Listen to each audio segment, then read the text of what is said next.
দেখে কারো লোভ লাগছে কিনা আমি জানি না, বাট যাদের ময় মশলা দিয়ে খাবার খেতে খেতে অভ্যাস হয়ে গেছে তাদের কেমন লাগবে আমাকে একটু জানাইও। আসসালামু আলাইকুম, সবাই কেমন আছো? আই হোপ সবাই ভালো আছো। আজকে চলে আসছি একটা সিদ্ধ খাবারের ভিডিও নিয়ে। আসলে যেদিন থেকে এই সিদ্ধ খাবারের ভিডিওটা দেখেছি, একটা আপু করেছিল, উপজাতি একটা আপু, ওই দিন থেকেই আমার মাথায় ঘুরেছিল যে আমার ট্রাই করতেই হবে। তো এই পর্যন্ত আমি 3-4 বার ট্রাই করা শেষ, আলহামদুলিল্লাহ, আই জাস্ট লাভ ইট।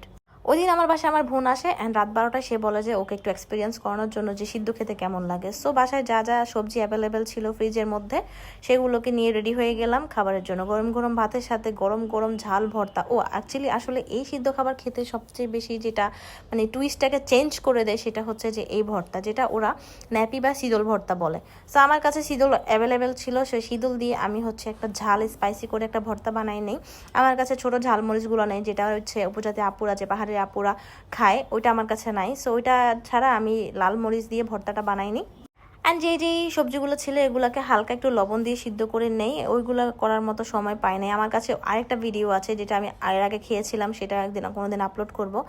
অল্প সময় নিয়ে হচ্ছে সিদ্ধ করতে হয়। আসলে আমরা যেই পরিমাণ ময় মশলা দিয়ে সবজিকে বা যে কোনো জিনিসকে কষাই, আসলে কষাইতে কষাইতে কষাইতে কষাইতে আসলে মানে আমার মনে হয় না যে কোনো পরিমাণ ভিটামিন ক্যালসিয়াম কিছু মানে যদি খাবারের মধ্যে মানে ওই ভেজিটেবলের মধ্যে থাকতো, সেটা মনে হয় না রান্নার পরে আর থাকে, আল্লাহই জানে। বাট এই খাবারটা খাওয়ার পরে আমি রিয়েলাইজ করলাম দিস ইজ টোটালি হেলদি।